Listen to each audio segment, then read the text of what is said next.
Ok, je donne première impression, première réaction.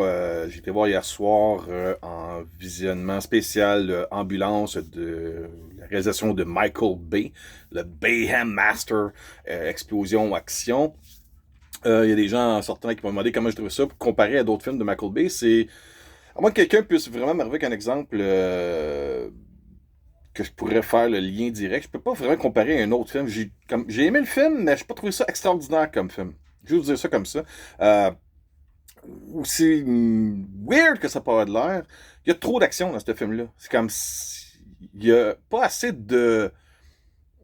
on dirait une prémisse, un setup, la base même un peu qui va créer une tension puis nous faire connaître vraiment les personnages. Je veux dire, on a de quoi qui est super intéressant et émotionnel au début avec l'ambulancière. Il y a une scène avec une petite fille qui vient nous chercher. Tu fais comme, oh my god, on est super bien parti.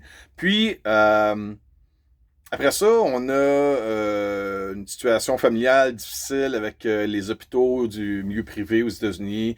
Comment trouver un montant exorbitant pour pouvoir sauver quelqu'un. Puis là, il va voir un de ses chums qui considère comme son frère depuis qu'il est jeune. Et puis, c'est ça, ça donne que lui, il est sur le bord de monter un coup qu'on voit dans la bande-annonce. Je vous spoil rien ici. Avec euh, beaucoup de rapidité. Tout est amené très, très rapidement. On arrive au vol de banque. Ça vire mal parce qu'il y a un policier qui a il y a un crush sur une des filles qui travaille à la banque. Il retourne là, il se fait prendre dans le vol de banque. Il y a une sortie un peu comme le film Heat avec Al Pacino et Robert De Niro. Ça ressemble à ça beaucoup, là. Mais et puis après ça, c'est tout le trois quarts du film, c'est comment que les gars vont réussir à s'en sortir, s'évader de ça, en kidnappant l'ambulancière de l'ambulance, et puis le policier qui a été blessé durant le vol de banque. Encore là, tout ce que je vous dis là, c'est dans la bande-annonce. Est-ce qu'il y a d'autres développements après ça? Pas vraiment. C'est pas mal juste ça le film. Fait que c'est un bon divertissement. Je pense que vous allez voir ça au cinéma parce que le visuel est quand même assez hot, mais en même temps, asseyez-vous pas comme moi proche de l'écran. Bout de bière, ça bouge tout le temps. C'est tout le temps comme ça. Là. Oh my god, c'est hallucinant. Il est comme, wow, de l'action. C'est parce qu'à un moment donné, crime, arrête de bouger. Ouais. Ok, c'est une petite montée de lait. J'aime discuter des films de Michael Bay. Pain and Gain, c'était bon pour ce que c'était. Je vais toujours défendre les films de Transformers puisque c'est mon guilty pleasure total depuis mon enfance, Transformers. Donc, pour les histoires, les scénarios de Transformers, c'est comme vraiment pas débile, mais pour le côté visuel, puis l'aventure, puis l'évasion qu'on a avec ces films-là sont écœurants. Là-dedans, euh, on a les scènes d'action qu'on voit dans tous les films, tu sais, comme Bad Boys, comme dans The Rock.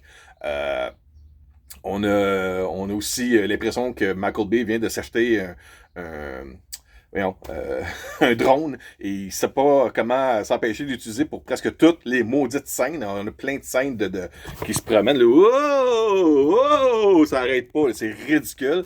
Ouais, fait que c'est ça. Allez, est-ce que je vous recommanderais ce film-là? Mon point de vue à moi, si vous aimez les films d'action Michael Bay, c'est un de ses bons films, c'est pas mauvais, mais c'est pas nécessairement un très bon film. Je dis au monde, il y a comme trop d'action, puis pas assez de fondation dans cette histoire-là.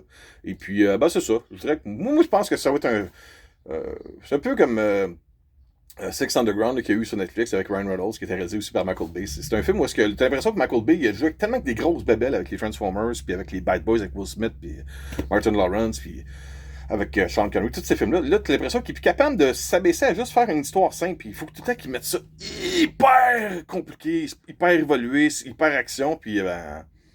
Ouais, c'est ça. J'ai quand même aimé ça, mais je vais pas retourner voir ça au cinéma. Puis je pense pas acheter le film en Blu-ray 4K Ultra HD. Là. Ça va plus être si je le reçois comme des studios pour en faire une critique, peut-être. Là. Mais je vais pas nécessairement me garocher au magasin ou le commander en ligne rapidement, précommande, rien de ça. Euh, Là-dessus, ben, j'espère que ça vous a un peu enligné sur mon avis, ma meilleure réaction sur le film de Ambulance. Et puis, ben, c'est ça, Ambulance avec un U au milieu. Pour ceux qui comprennent la joke, c'est Ambulance. Là-dessus, je vous dis merci beaucoup, passez une bonne journée, bonne semaine et bon film. Bye bye.